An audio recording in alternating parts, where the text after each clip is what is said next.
Hey guys, so in this video today, we're going to be looking at Margaret Atwood's The Siren Song, which is a piece that you had an option of doing a timed writing on. Really like this song, guys. It's a cool piece. So I pulled this from an FRQ that was actually a comparison FRQ.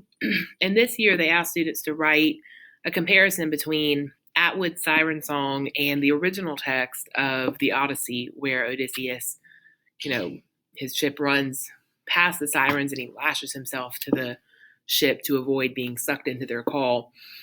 But I adapted this just so you would write about Siren Song and not get overwhelmed by the Homer piece as well. When we're looking at this piece, when we're looking at Siren Song, of course we have that literal surface story of the siren in her bird suit calling to the men and them crashing to their deaths. There is a lot more happening here, though, in the idea of like a deeper metaphorical meaning. And what I like so much about this poem, especially for a timed writing, is there are so many ways you could take this. I know that people wrote yesterday about the dangers of lust. People wrote about the dangers of like tunnel vision or getting hyperfixated on things. People wrote about power dynamics, gender issues. For me, when I read this poem, I really do think about the way women are viewed and have historically been viewed in our society. That women are often seen as helpless or powerless and are treated as such, when really women are capable of all kinds of things, including danger and violence.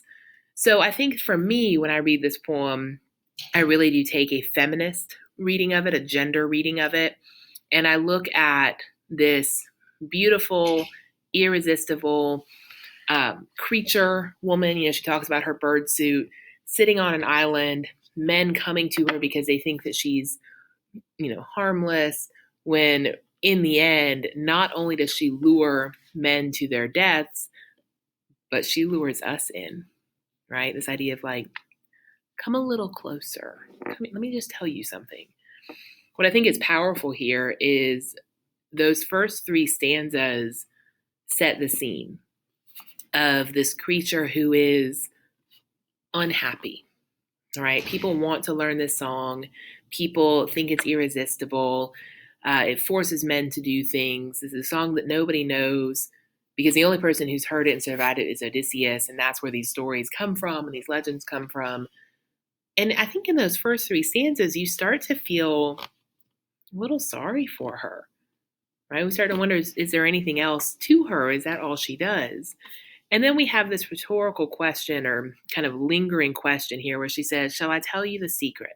It's a conditional question. It's probably better than rhetorical. Conditional question.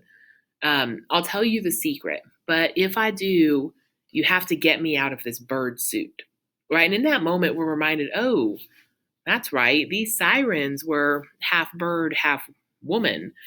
So she makes this request of us, which immediately puts us in what we feel is a position of power. We can do something for her. We can help her, which means she's helpless. And of course, she starts to talk about how she doesn't enjoy it here on this island. She doesn't enjoy it with her partners. If there were three sirens in the myth, she doesn't enjoy squatting on the island. This idea of being like lowered, physically lowered, which of course, if I were writing about the metaphorical being the way men view women, the idea that men often, not even just men, but some people can be, women do this to other women, kind of push people down into lower submissive positions. And squatting would be, you are physically lower than the person who's next to you. She says things look picturesque and mythical. Of course, we know that from the beginning, that's not necessarily the case. And she calls her partners maniacs. So again, we have this kind of pitying feeling for her. And we never think about the siren as being unhappy or the siren being frustrated with her position. But by taking a mythical creature and turning it into more of a human, Atwood is forcing us to think about why we tell myths, right? Myths are still taught today because there's something to learn from them. Okay, and this is kind of our bridge into that metaphorical, y'all, that it's not just a story of a siren. Atwood's trying to get us to think about something here. Atwood's trying to get us to make that jump with her. Okay, if this siren has feelings, if this siren has thoughts, what are they? And what am I supposed to think about? And what am I supposed to glean from it? And while we're doing all that, y'all, while we're thinking about all of this, she says she's going to tell us the secret, but only to us, right? So, again, this idea of kind of pulling us in and making us feel like we feel sorry for her, we're connected to her. And in the end, she says, it's a boring song, but it works every time. She's not helpless. She's not powerless. She doesn't want our pity. She has all the power here. And she has pulled us in and she has lured us in and she has us in her poem. And I get chills when I think about it because it is such an amazing power reversal in this poem that we as the reader or these men think they have all the power, right? And it's not until that last line do we realize that we have been played, majorly played. And I just think it's really cool. So if I'm writing about this, I would personally definitely look into that interpretation about power and gender dynamics or power dynamics and how people view others. And it's not just gender, right? That we live in a world, unfortunately, where there are all kinds of prejudice and people get ideas in their mind that, about other, groups or people or faiths or whatever. And these kind of preconceived notions that we believe to be true, these microaggressions or biases that we hold on to. And it's not until we're forced to really think about them and step away from them that we grow. So here we have a siren presenting herself as helpless, powerless, just this beautiful woman who, bless her heart, she's trapped. And so we fall into that bias of, oh yes, she's helpless. She's a woman. Okay, she needs my help. She's a damsel in distress. And in that last line, Margaret Atwood flips it on us, and we are now in distress, right? That we fell for the bias and we hid behind our bias, and now we're being punished for it. So for me, I think about not just the gender side of it, the way men can often view women, or sometimes women view other women as being powerless or helpless, but about the stereotypes we've grown up with. And going back to a myth, the idea of something that's been told over and over and over, Atwood is pointing to this idea that these stories, these thoughts, these biased preconceptions or stereotypes or assumptions about people are often passed down. Okay, they're often something we inherit or we learn without thinking about it. And it's not until, again, like I said, we're challenged that we step away from that. So the men here in the poem fall for the siren because they've always been conditioned to believe that women are weaker. And we fall for the siren because we're conditioned to believe that somebody who wants to tell you a secret or somebody who presents themselves as needing help is innocent. And, we want to help people. So I think, again, playing on that idea of flipping the dynamic, flipping that damsel in distress is really interesting. Looking at the poem itself, I think it's worthwhile noting that there were 3 sirens and there are 3 lines in each stanza. This idea of the triplicate or that tricolon power of 3. We think about 3 as representing the Father, Son, and Holy Spirit, but again, the power here of 3. And we see 3 repeated throughout literature, but these 3 sirens, ultimately, y'all, they have the power. Atwood's also using a good bit of enjambment through this, so where one line feeds into the next, even places where one stanza feeds into the next. She's enjambed her lines, but she's kept them in the tercet. So she's pointing to this idea of the 3. Okay, again, I think it's the 3 women here. The enjambment does give us this nice lulling flow of the poem. And just like the sailors didn't realize they were in danger because the song was so beautiful, the beautiful flowing auditory quality of this poem sucks us in. And then we realize, oh, alas, we are in trouble. So I think that's certainly worth noting, kind of looking at my notes over here to the side. There's a good bit of assonance and consonants as well, kind of these very rounded sounds, especially in the vowels. The E vowels, even though they see the beached skulls, this idea of, I'm definitely exaggerating it there, these kind of longer, drawn out words or vowel sounds are lulling. They're almost calming in a way. Again, they put us at ease. Ignore the bell. We also have a lot of L sounds here. It's like the I will tell. Again, this idea of like kind of a lulling, repeating sound. We have some imagery too, and the imagery is interesting. That it's all dark imagery. The beach skulls, the feathering maniacs, these men's jumping overboard in squadrons, and yet it's not until the final line of the poem does that dark imagery stand out to me.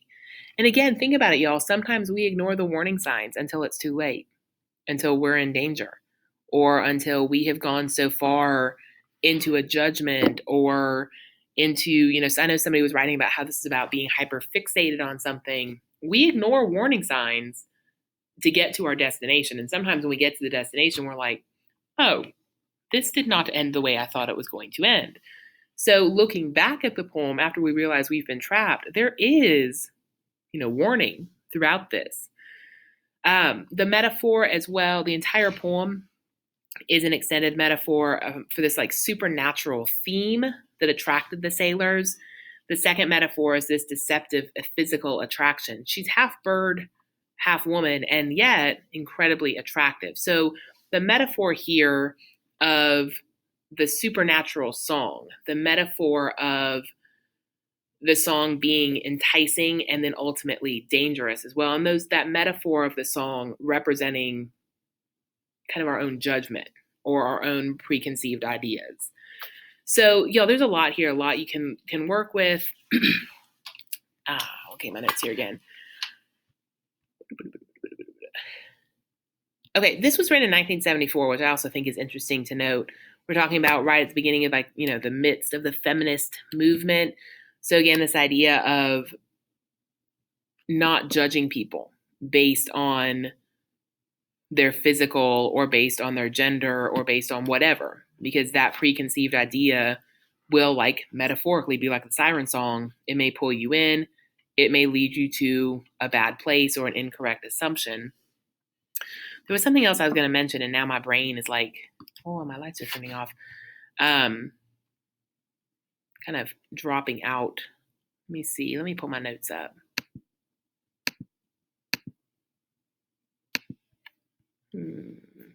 What was I going to tell y'all?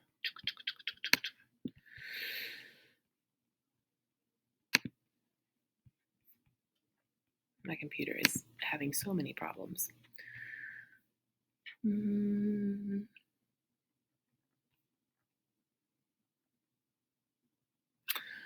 Yeah, so again, I was going to go back to the idea about myths and the recurring nature of myths. Okay, so many of these Greek myths reoccur then in Roman myths, are passed down to us because there is something that we're supposed to learn from them.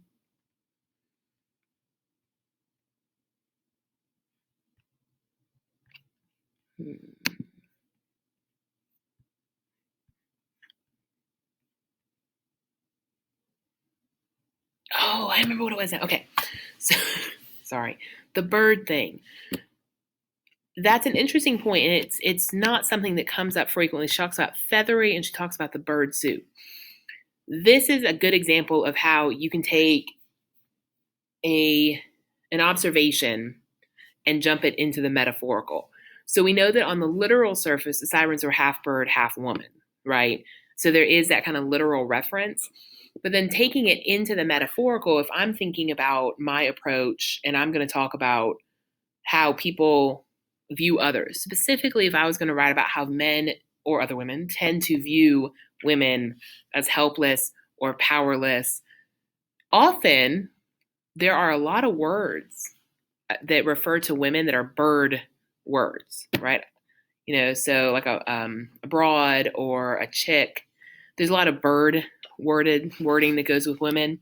Even when we talk about how women converse at times, things like squawking, clucking, twittering. If a woman fusses, often she's henpecking. So playing off of that bird language as well, you could certainly use that as a kind of a metaphorical bridge into some commentary, especially if I were taking that interpretation of, prejudice or misconception when it comes to women.